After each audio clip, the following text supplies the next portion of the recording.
Descompactado. Fala pessoal, Felipe da InnoHoster aqui, começando mais um episódio de Descompactado, né, o nosso programa de debate de notícias da semana. A notícia é: PHP afunda no índice TOB sobre popularidade. Infelizmente, o PHP está descendo em sua popularidade, né? Para quem não conhece, o índice TOB é um índice que a todo ano ele mensura o quão popular são as linguagens de programação, tá? Vocês podem acessar aqui o índice TOB direto do site oficial deles, e aí eles dão um índice anual, né, sobre as linguagens de programação mais populares, tá? O índice TOB, ele usa mecanismos de busca para criterizar quais são as linguagens mais populares, né? Ele até explica aqui no final da página quais são os mecanismos que ele usa, né? Todas as engines de busca que ele usa. E aí ele classifica, né, as linguagens que são mais buscadas, tá? Então, por exemplo, até 2023, nós temos nos 5 primeiros lugares Python, mais um ano em primeiro lugar.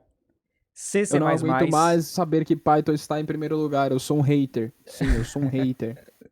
Pois é, Guilherme, tá mais um ano lá no primeiro lugar. Aí seguido de C, de C++, de Java e depois de C Sharp. Tá? Obrigado, meus amigos analistas de dados e pessoas das redes neurais. Vocês são incríveis. E aí, gente, o que acontece, né? O PHP, ele foi uma linguagem muito popular no começo da web, né? Quando a web estava criando lá seu âmbito de ser muito popular, criar... Na verdade, é conhecida como Web 2.0, né? A Web 1.0 foi só quando a internet era baseada em sites estáticos, né? Sim, amigo, eu sei que você utilizava tabelas para criar o conteúdo do seu site. Ele era todo em table. Quem nunca, cara? Eu acho que eu não peguei essa fase, tá? Eu já peguei uma fase melhor. Sim, amigos, eu já fiz um site feito totalmente em tabelas. Bons tempos. E aí a Web 2.0, a revolução foi a criação dos servidores dinâmicos. Então, foi através de linguagem de programação, foi possível criar páginas que não eram fixas, não eram estáticas, elas eram dinâmicas, tá? E aí o PHP fez muito sucesso nessa época, muito mesmo. Porque das linguagens que tinham na época... Na verdade, basicamente não tinha uma framework popular web, né? Nessa época aí, no início da 2.0. E o PHP, ele é uma linguagem que nasceu só para a internet. Só para servir como servidor web. E aí, o nascimento do PHP, ele foi uma grande evolução. Porque ele é muito simples, muito fácil de usar, muito fácil de aprender, né? Toda linguagem em si tem os conceitos da web dentro deles, né? E o Guilherme usou bastante PHP, né, Gui? Cara, eu comecei a desenvolver, foi a primeira linguagem que eu aprendi foi PHP, quando eu tinha 12 anos, em 2012. Foi a primeira? Eu não sabia dessa informação. Foi a primeira linguagem, foi a primeira que eu aprendi, e na época eu lembro que PHP com JavaScript era uma combinação poderosíssima, né? O PHP com jQuery, na verdade, né? Um pouquinho depois, assim. Durante muito tempo foi, né, o PHP com jQuery. Eu não lembro exatamente quando o jQuery surgiu, né? Mas eu sei que, tipo assim, essa combinação de PHP e jQuery se tornou uma parada muito poderosa. E você mexia com os dois? E aí eu mexia com os dois, aprendi PHP e JavaScript, muito mais PHP do que JavaScript, né? Certo. Foi o início do império do modelo MVC, né? Legal. Inclusive você falou de uma arquitetura muito popular, né, para servidores web. Muito popular, especialmente com PHP, né? Popularizou muito. Legal. E tá aí, né, como o Guilherme mesmo disse, o PHP, ele teve uma grande popularidade, inclusive aqui na TOB, que são isso daqui, ó, Hall of Fame das linguagens de programação, né, o Hall da Fama, né. E aí, se vocês olharem aqui, o PHP já entrou no Hall da Fama uma vez na vida, que foi em 2004, tá? E o que acontece, gente? Essa informação que a gente está compartilhando é do InfoWorld, tá? Escrita pelo Paul Creel, né? Um dos autores mais antigos aí da Info. Muito bom, recomendo a todos. E ele fala um pouquinho, né, nesse artigo aqui, sobre por que o PHP caiu, né? Mas assim, além disso tudo que eu e o Gui falamos, um dos grandes fatores também do sucesso do PHP foi uma coisa chamada WordPress. Uau, esse aí com certeza. Cara, foi o mais disruptivo e ainda hoje mais utilizado CMS da internet, né? Muito bem, pois é. E Cara, se bobear, pode ter sido até que o WordPress criou o conceito de CMS, né? Posso estar enganado, né? Tinha o Blogger e o WordPress sempre dividiram muito, né? Um mercado aí. Pois é, eu tenho até uns dados que eu trouxe aqui para essa notícia.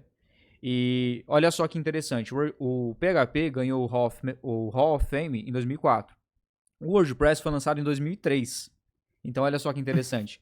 Que coisa, hein? O sucesso do PHP está diretamente associado com o WordPress. Só para vocês terem noção, o WordPress é um sistema de gestão de conteúdo de internet, como o Guilherme falou, né? É um CMS, que para o português é Sistema de Gestão de Conteúdo para a Internet. Com ele você pode criar conteúdo para um site sem ter conhecimento de programação. Então, o WordPress ele encapsula toda a parte de gerar conteúdo para você, né? E você pode ir lá digitar lá seus artigos de blog, né? Colocar suas fotinhas e o próprio WordPress vai criar a página para você. E o WordPress é feito em PHP. Só para vocês terem noção, gente, até hoje, tá? 2024, que é o ano que está saindo esse vídeo, o WordPress ele representa 43% dos sites que existem hoje na internet. Uma outra curiosidade, Fê, é que segundo o W3 Techs, 77% da internet utiliza PHP. 77% da internet. Cara, incrível. Isso falando a respeito de sites de tráfegos pequeno para médio, né? Em sites com grande volume de tráfego, obviamente, outras linguagens acabam sendo mais empoderadas, né? Porque são mais consolidadas e sólidas do que o PHP. Com certeza. E você falou uma informação importante, que hoje o WordPress ocupa 43%. Se o PHP ocupa 70%, significa que tem outras frentes que o PHP está ocupando sem ser o WordPress, né? Exatamente. Aí, como o próprio Guilherme falou, né? E o Paul, ele cita aqui no artigo dele, realmente, uma das coisas que fez o PHP cair foi o nascimento de outras frameworks, tá? Porque o que acontece, que nem a gente estava falando, no começo de tudo, não tinha muito essa de framework, né? E aí, o que aconteceu? Quando o PHP nasceu, ele se tornou a referência, como a gente disse, só que as outras linguagens de programação não ficou parada esperando, né? Ele até cita Exatamente. aqui, né? O Ruby, teve o nascimento do Ruby on Rails, o Python, se não me engano, que é o Django, que é escrito em Python, tá? E, enfim, várias linguagens de programação começaram a lançar umas frameworks incríveis assim para a web, sendo que as linguagens em si eram consideradas melhores que o PHP, porque elas são mais generalistas, né? Então, foi aí que começou a falha do PHP, né? O PHP ele não foi se atualizando em termos de linguagens de programação, né? Então foi Eu digo isso talvez em quesito de modernidade, né? Do que você tem ali de funcionalidade mesmo, né? De o quanto a tecnologia por trás da linguagem é eficiente, né? Em uso de recursos e outros fatores. Mas também por uma falta de padrão, cara, que sempre teve no PHP, né? Essa, inclusive, é a maior crítica da comunidade, o quanto o PHP ele pode ser volátil e não ter padrão nenhum, né? Em alguns aspectos, óbvio. Depois vieram frameworks renomados. Por exemplo, se você já ouviu falar de PHP, provavelmente você já ouviu falar de dois caras. Um é o WordPress, o outro é o Laravel. Com certeza você já ouviu falar desses caras. O dono do Laravel tem uma Lamborghini, né? Se você escrever PHP, isso, você anda de Lambo. É sobre isso, né? Aqueles caras lá, isso aqui eu comprei graças ao PHP, né? É um cenário mais ou menos assim. Então, provavelmente já ouviu falar desses dois caras que, assim, trouxeram, inclusive, pro PHP algum tipo de padrão. Que até então era meio várzea coisa. Pois é. Eu não posso falar mal do PHP, né? Existem frameworks incríveis, né? Pra web que são feitas pro PHP. O Laravel, inclusive, é uma referência para várias frameworks web, né? Mas, assim, de qualquer forma, a gente não deixa de ver que a popularidade do PHP só cai, né? E não vejo tendência de subir, né? Não vejo nenhuma comunidade fazendo um efeito incrível sobre o PHP. Apesar da presença dele ser grande no mercado, né?